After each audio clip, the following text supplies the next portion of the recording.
Welcome to Hourglass Secrets. On the cold morning of Friday, 6th of February 1920, Daniel Bond, a foreman porter at Sandhill Station in Liverpool, made a discovery that would haunt the city for decades. About 120 yards from the signal box, the torso of a man lay on the tracks, dressed in a railway porter's uniform. Bond recoiled at the sight, a sense of foreboding gripping him. Accidents were tragic enough, but this felt different, calculated, almost deliberate. As he cautiously placed the body in a sack, he noticed a few yards further a severed head, its features so mangled that recognition was impossible. Police were summoned immediately, and the shadow of horror began to stretch over Liverpool. Just 4 days earlier, on Monday the 2nd of February, a teenage girl named Kathleen Mary Drury, known to her friends simply as Mary, had left her home in Waterloo. 15 years old, quiet and well-behaved, Mary had told her schoolmistress she would visit her uncle, though in reality she planned to see a friend nearby.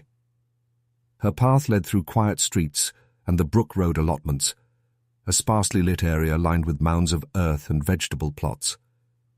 A railway signalman, James Hyland, glimpsed her that evening, noting her glances over her shoulder as if sensing unseen danger. That would be the last time anyone saw her alive. By 8 a.m. the next morning, a passer-by found Mary's body in a hollow adjoining the allotments.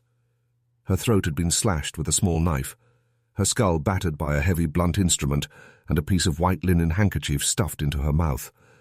Though her clothing was disarranged, there were no signs of sexual assault. Her diary remained in her pocket, a silent witness to the movements and thoughts of her final hours. The local constabulary, led by Chief Constable Harry Lane and Superintendent Gregson, quickly launched an investigation, offering a reward equivalent to £5,700 today for information leading to an arrest. The investigation revealed that Mary's life had been ordinary, her family relocating from Hertfordshire to Liverpool years earlier for work. Her father, Arthur Drury, a shipping clerk, also tended a small allotment near Victoria Park. On the night she disappeared, Mary briefly spoke to a school friend before continuing alone, passing the quiet allotments where shadows deepened with the winter's chill. Witnesses reported seeing her moving nervously, but no one could foresee the horror that awaited. Early inquiries pointed toward Edward Leahy, a 31-year-old railway signalman who had known Mary through the allotments. Though married, he had interacted with her multiple times, lending an eerie, obsessive undertone to his conduct. Blood and hairs found on his clothing later matched Mary, and his diary hinted at an intimate knowledge of her life. Edward's behavior, combined with circumstantial evidence, painted a grim picture, but the true motive remained hidden, locked in the shadows of Liverpool's post-war streets. In these opening days, the city was gripped by a mixture of grief, shock, and fear. The murder of a 15-year-old girl, the discovery of a man's torso on the tracks, and the creeping sense of an unseen, calculating presence created an atmosphere heavy with dread. Liverpool, still recovering from the aftershocks of the Great War, now faced a darkness of human cruelty that no one could ignore. Before we continue, please hit subscribe and tell me, what state are you listening from? The evening of Monday, 2nd of February 1920, held a quiet unease that would later echo as tragedy. 15-year-old Kathleen Mary Drury, known to everyone as Mary, prepared to leave her home at 2 Gordon Avenue in Waterloo. The streets were cold and dimly lit, winter fog lingering in pockets near the Brook Road allotments. Mary's steps were deliberate, but there was an undercurrent of nervousness, a sense she could not explain. Earlier, she had spoken briefly to a school friend before continuing alone toward the allotments, a route she had walked countless times, yet that night it seemed unfamiliar, sinister. Nearby, the signalman James Hyland observed her as she passed through the sparsely lit plots. She wore a tam o' shanter, a woolen bonnet of Scottish origin, and kept glancing behind her, as if feeling eyes she could not see. Hyland did not yet know her name, but the tension in her posture lingered. The quiet streets of post-war Liverpool, usually echoing with the footsteps of late workers and the distant whistle of trains, felt heavier, darker, charged with an imminent menace that no one could identify. Mary had not reached her friend's house, nor the home of her supposed uncle. She had told her schoolmistress she would visit. By 8:00 a.m. the following morning, her lifeless body was found in a hollow adjacent to the allotments, partially shielded by a mound of earth. The scene revealed the horrifying reality. Her throat had been cut with precision, her skull struck repeatedly with a heavy instrument, and a torn piece of white linen had been forced into her mouth. The brutality was precise, yet cold and calculated. No sexual assault had occurred. This was not a crime of passion in the usual sense. It was methodical, a deliberate extinguishing of life. The post-mortem by Dr. Dunn confirmed the terrifying extent of the attack. Investigators discovered blood patterns that suggested a struggle. Yet Mary had been silenced before she could cry out. Her diary, found intact in her pocket, hinted at moments of intimacy and secrecy, though much remained unreadable, locked behind grief and fear. The reward offered by the Lancaster County Constabulary, equivalent to £5,700 today, could not ease the shock that rippled through families, schools, and local workers alike. Mary's family, like many in Liverpool at the time, had relocated from Hertfordshire in search of work. Her father, Arthur Drury, laboured as a shipping clerk with the British and Argentine Meat Company and tended a small allotment near Victoria Park. The contrast between the ordinary nature of her life and the horror of her murder deepened the city's unease. A 15-year-old girl, modest, intelligent, well-liked, whose daily routine was suddenly ended by a violent, inexplicable act. Witnesses soon connected Mary to Edward Leahy, a 31-year-old signalman whose allotment was near her father's. He was married, respected in his role controlling train movements and signals, yet his interactions with Mary raised questions. Observers recalled Mary speaking to him several times in private. A small loan of 2 shillings, seemingly trivial, now formed the faintest thread in a tapestry of obsession and dread. The city did not yet know the full scope of horror that had unfolded, but the shadows were already lengthening, stretching toward a truth that would shock everyone who dared to look. The murder of 15-year-old Kathleen Mary Drury had plunged Waterloo into a quiet terror. Families whispered behind drawn curtains, children were warned to stay close, and the once familiar Brook Road allotments had become a place of dread. As investigators scoured the area, all eyes inevitably fell on Edward Leahy, a 31-year-old signalman whose proximity to Mary and her father's allotment had placed him uncomfortably close to the scene of the crime. Leahy, a married man who had worked for nearly a decade as a signalman controlling train movements, appeared outwardly ordinary. His role required precision, vigilance, and solitude, qualities that made him respected yet solitary. But the seemingly mundane details of his life began to take on a sinister shade. Witnesses recalled Mary interacting with him in ways that seemed innocent at first, but in retrospect revealed an unsettling closeness. On several occasions, she had visited his allotment and spoke privately, leaving friends to later disclose that she sometimes asked them to cover for her. Superintendent Gregson and Chief Constable Harry Lane interviewed Leahy, pressing him for an account of his movements on the night of Mary's murder. Leahy claimed he had taken a walk around 7:00 p.m., returning an hour later. Yet when police examined his coat, a horrifying truth emerged. Dark red stains marred the sleeve. Leahy quickly explained that the stains were rust from the levers in his signal box, but the forensic pathologist, Dr. Bernard Spielsbury, would later confirm what everyone feared. The stains were human blood. 2 hairs found on Leahy's coat matched those of the victim, and further examination revealed corresponding blood on Mary's own clothing. The evidence was damning. What had appeared as a simple acquaintance now revealed the chilling outline of obsession. An adult man with secret knowledge of a teenage girl's life, his hands now marked with the ultimate violence. Neighbours and school friends recounted small but telling details. Mary had lent Leahy 2 shillings, which she intended to recover, and at times she had seemed uneasy around him. A young boy, passing near the allotments at 7:30 p.m., had seen a silhouette chasing a girl, though the darkness and moonlight concealed any identifying features. The tension in these reports wove a terrifying narrative of a predator lurking in plain sight, whose ordinary exterior concealed something far more sinister. The city's horror deepened when, only 2 days later, Daniel Bond discovered a man's body on the tracks at Sandhill Station. The identification was shocking, yet grimly symbolic. Edward Leahy.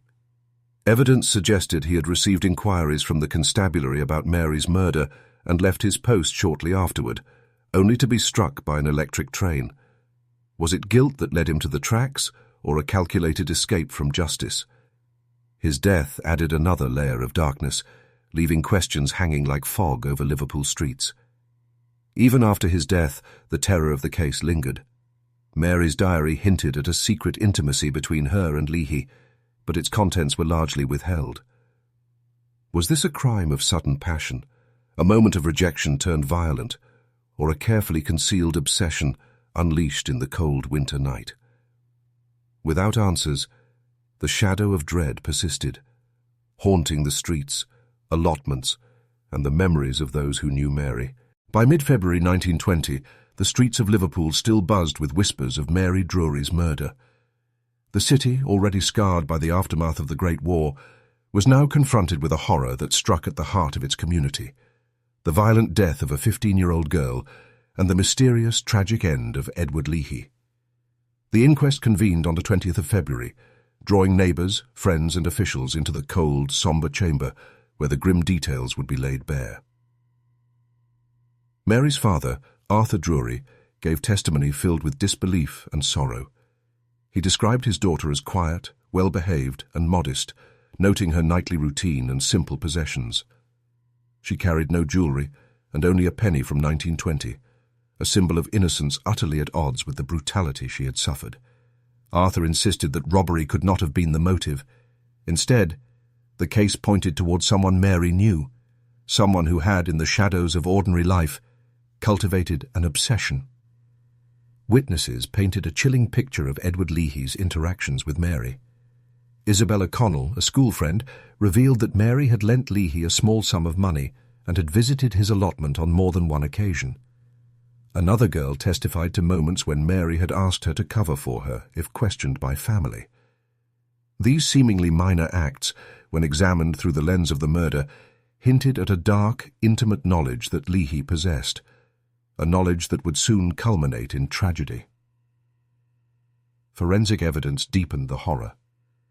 Dr. Bernard Spielsbury confirmed that the stains on Leahy's coat were indeed human blood, and 2 hairs matched those of the victim. Blood on Mary's clothing corresponded with these traces, confirming a violent encounter. Even after his death, Leahy's actions cast a long shadow. He had reportedly told acquaintances days before in a nervous tone, "I have been suspected," and had lamented, "Oh, they've taken my overcoat." The words now echoed as a grim premonition. The coroner's jury visited the crime scene near the Brook Road allotments, witnessing the hollow where Mary's body had been discovered. The mounds of earth and dim light seemed almost to conceal the memory of her final moments. Each step through the silent ground amplified the sense of dread. The ordinary allotments, once a place of daily life and work, had become a scene of terror, where life had been stolen with calculated precision. Testimonies also revealed eerie details of Leahy's behaviour in life. He had approached friends of Mary, asking questions about her, recording answers in notebooks. His polite exterior concealed a predatory attention that, in hindsight, painted a chilling portrait of a man whose obsession had escalated to murder. The jury deliberated for only 7 minutes before returning a verdict: willful murder by Edward Leahy. Yet even with the verdict, questions lingered like shadows over Liverpool. Why had a man with no apparent motive attacked a young girl? Was it rejection, obsession, or something far darker hidden in the private recesses of human desire? The answers would never fully emerge, leaving the city to wrestle with a horror that was as inexplicable as it was brutal. Mary Drury's funeral on Saturday, the 7th of February 1920, was a muted affair, heavy with grief that seemed almost tangible in the air.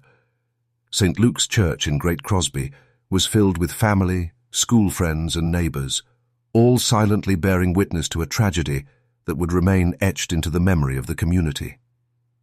Flowers lined the pews, but even their muted colours could not soften the stark reality.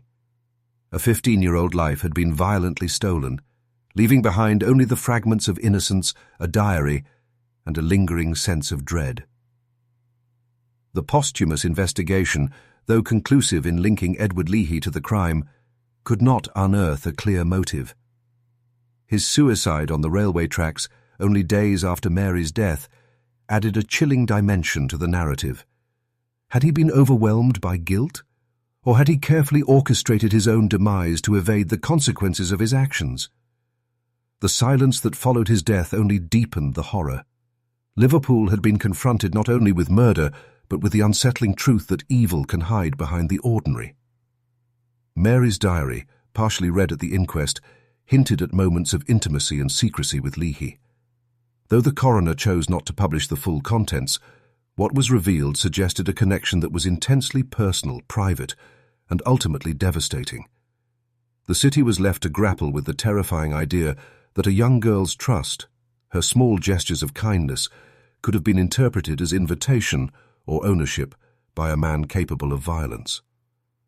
The psychological terror extended beyond the immediate tragedy. Friends and neighbours recounted uneasy moments in the days leading up to Mary's death, small glimpses of tension and fear that had gone unnoticed. The shadow of Leahy's presence lingered in the allotments and streets where Mary had walked, transforming familiar places into spaces of silent menace.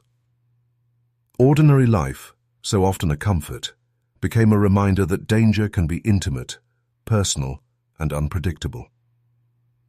Even decades later, the legacy of Mary Drury's murder remained. Families who had lived through the events spoke quietly of the tragedy, and the story of the quiet teenage girl and the solitary signalman became a cautionary tale. The brutality of her death, the eerie precision of the attack, and the subsequent suicide of the killer left a psychological imprint on the community that no reward, investigation, or verdict could erase. Ultimately, the horror of Mary Drury's murder is not confined to the facts of the crime, but in the questions that remain unanswered. Why did Edward Leahy act as he did? Was this a crime born of obsession, a fleeting moment of rage, or something more sinister hidden in the depths of a troubled mind? In the streets and allotments of Waterloo, and in the memories of those who lived through the winter of 1920, these questions linger like shadows, silent, chilling, and eternal. Before we close, please hit subscribe and tell me, what state are you listening from?